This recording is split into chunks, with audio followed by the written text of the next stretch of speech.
On Windows 11, you can adjust the settings for active hours to specify a custom time range to prevent the system from restarting automatically while you are actively using the computer.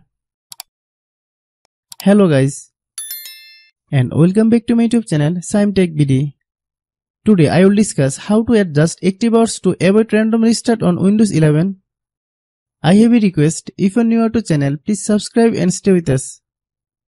To adjust active hours manually on Windows 11, use this step. Open Settings on Windows 11. Click on Windows Update. Click the Advanced Option tab. Click the Active Hours settings and select the Manually option.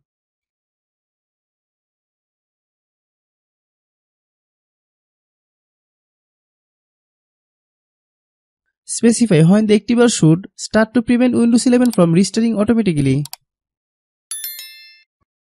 Specify when the active hours should end to allow the system to restart automatically if necessary. Hope you understand.